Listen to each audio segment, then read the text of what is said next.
BrightlinkSource.com here, and today we're looking at an IWC 3717 Pilot. This is the silver Spitfire dial. It has the raised numbers, as you can see there. This watch is not quite as common as the Black Dot Classic Pilot, but in my opinion, I think it's a prettier watch. I've always liked the silver dial, and I've always liked the sort of the decorations on the dial, like the circular grains on the sub dials, and then that center brushed area, as well as the raised numbers with the luminescence that's sort of filled into it. This one, you might notice, has the older style Doppelchrono pilot bracelet. This bracelet's different because all the bracelets, all the links across are the same, whereas the bracelet that was originally designed for the 3717 has flat links on the outside and in the middle, and these sort of pillow-shaped links in the second and fourth. So it's quite a different looking bracelet. I like both bracelets, but I think this one has a bit more of a sort of a classic look to it, whereas the other one looks a bit more modern. The movement in the 3717 is an IWC 79320, which is a modified Valjoux 7750. The level of which its modifications are made to is not really known, but I've seen one of their movements before, and it's a pretty movement. I haven't opened this one up, so I don't know what this one looks like specifically. But the 3717 pilots do have an iron cage over top. So when you remove the back, there is an iron cage over top of the movement to prevent magnetization. If you'll notice, the inside of the clasp, it's all jeweled.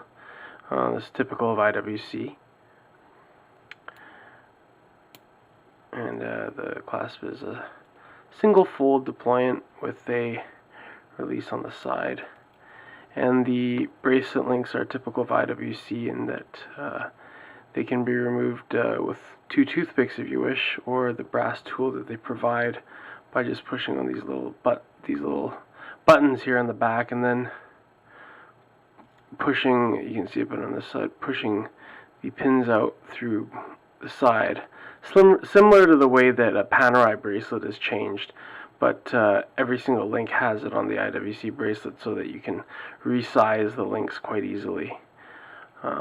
This is the 42mm pilot, larger than the previous model, so it looks good on the wrist. It's a good size. I really love the dial on this watch. The chrono works as any standard Valjoux 7750 movement watch does. Good shots here. The thickness of the watch is approximately 15 millimeters. I believe the exact measurements according to IWC are 14.7. A lot of detail to the case. Let me zoom up here with my new camera. It might be a bit grainy because it doesn't have an optical zoom, but I thought you guys might appreciate the high def of the camera and the easy focus. So let me take a look here at this. You can see here the case has a lot of detail in that the case is primarily brushed, but all the edges are beveled flat and then polished, as you can see right around here on the edge. And then if you can see it here, right here along the edge of the lugs as well. Great attention to detail by IWC. It's the back of the watch. A little bit more details here when I'm zooming in, so you guys can appreciate the craftsmanship of the watch. You can see the chrono still going. Start a reset. Put it on here. Anti-reflective coating on both sides of this IWC. Zoom it back out.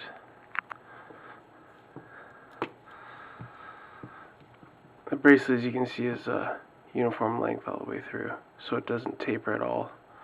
I also got the strap for this watch. It looks fantastic on sort of a medium to dark brown crocodile strap as well. Crown is screw down on this one. So yeah, the IWC 3717 Pilot's Chrono. Hope you enjoyed the review.